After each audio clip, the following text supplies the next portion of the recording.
Hello and welcome to Loffy Loves. If you haven't been here before, my name is Lauren and on this channel I talk about my life as an immigrant living in Iceland. Today I want to talk about homesickness and some of the coping mechanisms that I use to deal with it. When I first moved to Iceland, I didn't really feel homesick until after my first trip back to the UK, and as soon as I came back I started feeling homesick. And for the first couple of years, I really struggled to deal with my homesickness whenever it came on. For me, I find that it tends to come on in waves, so I can be okay for a few months, and then suddenly out of nowhere, the homesickness will just hit me for no reason really. I don't really know what triggers it. And after 5 years here, I now have some coping mechanisms for dealing with it. Some of them were recommended to me from other foreigners living here, and some I just came up with by myself. And today I just want to share these coping mechanisms for anyone that is maybe living abroad, or maybe you still live in your home country but you've just moved to another part of the country. So this won't be a very long video, but I hope you find some value in it and I hope you enjoy it. And if you do, please press the like button below and subscribe. Okay, so my first coping mechanism, I would never have thought of this by myself. It was recommended to me by a friend who lives here, who's also a foreigner, and I have heard it from so many foreigners since. It's just to keep a supply of snacks from home that you really love, and when you start to feel homesick, like just have your snacks from your home country. And it really does help a lot. I was mind blown the first time I tried this because I didn't think it would have that much of an effect, but it really helps. So personally, in my supply, I try to keep pot noodles. They are just these pots of instant noodles that are quite popular in the UK. They're made in Wales and I really love them, much to my parents' disappointment. And my other homesickness snack that I usually have are curly whirlies, which are just like chocolate covered caramel bars, just because they are really widely available here. My boyfriend normally buys a pack for me when I start to feel homesick, just to cheer me up a little bit. I wouldn't say that I really particularly loved curly whirlies in the UK, but they are made by a company called Cadbury, which is the most popular chocolate company in the UK. But not only that, Cadbury's is from my hometown, Birmingham, so they're like extra special because they're from my hometown. Another thing that I use to help me cope is I have a playlist now of homesickness music on my Spotify, and these are just some songs that help me feel better when I'm feeling homesick. It's mostly a list of British artists. There are some foreign artists where the songs just feel relevant to feeling homesick or back home. There is quite a lot of Ed Sheeran on this list, but it's just music from home or music that makes me think of home or living abroad, you know, just lyrics that are relevant or just music that makes me happy as well. Something I find really useful is constantly having something to look forward to, and it can't just be a trip home, like it needs to be other things in your life that you are looking forward to. This was a little bit difficult during COVID because there wasn't really anything to look forward to because everything was closed, there weren't really any events, and we had no idea when COVID was going to end or reach a standard where we can live with it.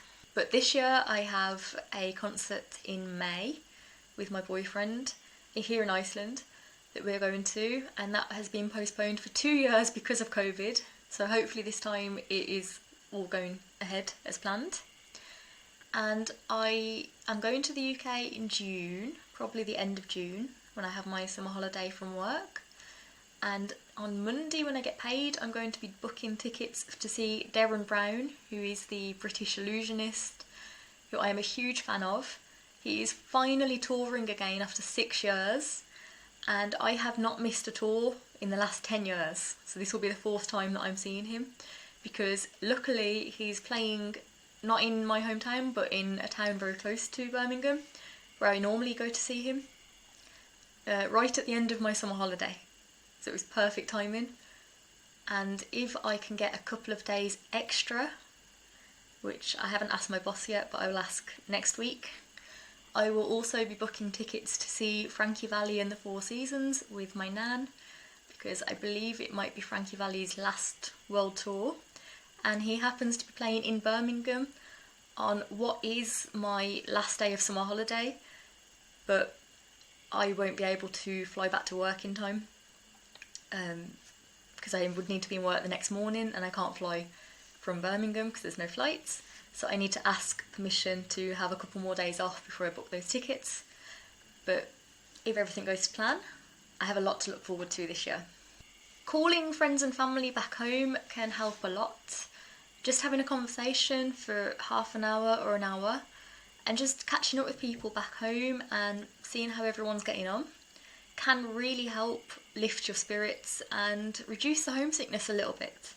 It does help sometimes, and it's amazing how much it can affect your mood just talking to someone from back home. But on the flip side of that, I would say it's also important to take time for yourself and not call people if you feel like you can't handle it right now. I had a weekend a few weeks ago where I just didn't accept any calls, didn't return any messages for the whole weekend, just because I needed a bit of a break from everyone and I wanted to take some time for myself. And actually on the Monday after, I did have my friend messaging me like, I haven't heard of you for a few days, is everything okay? What's going on? And then that was my cue to message everyone back because I hadn't told anyone that I was taking a break. It was a bit spontaneous. But it is okay to take time for yourself and not respond to everyone if you feel like you're not up to it. Don't make it a habit, but it is okay once in a while.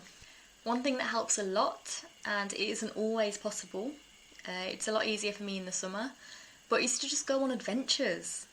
This can help you remind yourself of why you moved to your new home in the first place, especially if you do things that you can't do back in your home country or in your hometown. In the summer, I tend to go on like hiking trips and like very close to home, not home, like Selfos, my new home.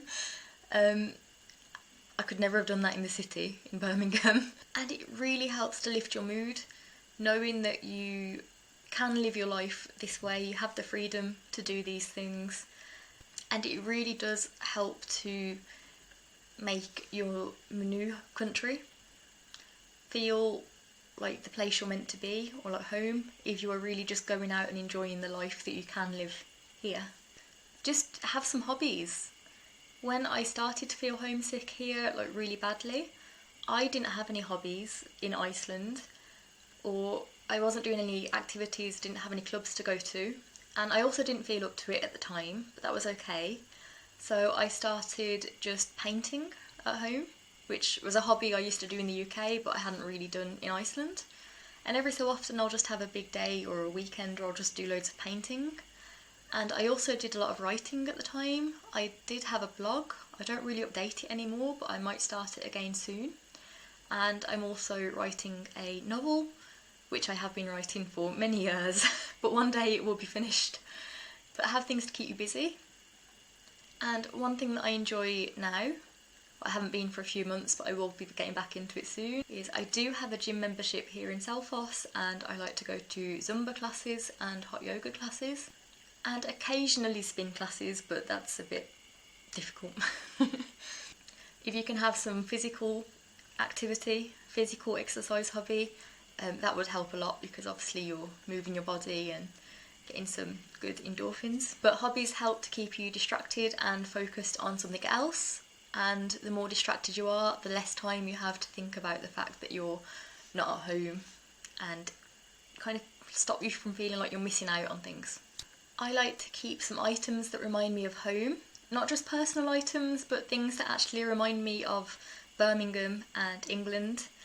So when I came to Iceland originally, I was just moving for 3 months, and the only pair of earrings that I brought with me were these little silver Union Jack earrings, like these tiny things, but they were the only earrings I had with me for that time, and they just made me smile every time I wore them. I'm not particularly patriotic, but it was just nice having something to remind me of home. And now I have these earrings. This is the Birmingham heart, and this used to be, when I was a kid, this used to be the logo for Birmingham City Council. I believe the heart shape still is the logo, but it's not red and blue anymore. But I bought those about a year ago and they make me so happy. They just, when I wear them, it just makes me think of home and I just get a really nostalgic feeling. And yeah, just having things that remind you of home and like a visual representation of home is always good. It helps you to feel connected in your everyday life. And my final and probably most important tip for curing your homesickness is to really stay on top of your health. And that has to be your physical health and your mental health. Don't let it slip, or if you do, like, try to bring it back up as soon as possible. It's okay to have your days when you just pig out on your snacks from your home country and maybe it's not a healthy day, but only once in a while. You really need to eat like a healthy, balanced diet, and exercise is really important, and that also has the benefit of keeping you distracted and releasing some endorphins to help you feel happier. And with your mental health, you just really need to buckle down with the self-care. If you're not feeling well mentally, you might start slipping into a dark place, thinking about how much you miss home and just have some negative feelings about where you are now and where you are in life. So staying on top of your physical and mental health will, I guess, just keep you feeling happier overall, and you might be less likely to slip into your like dark thoughts about missing home and homesickness. So that was just a super quick video talking about the ways that I use to deal with homesickness, but I am always open to hear more suggestions about what other people do. So if you have any other suggestions, please leave them in the comments below. Please like this video if you've enjoyed it or gained some value from it. And again, please subscribe if you haven't already. I hope you have a lovely day, and I will see you in the next video. Bye!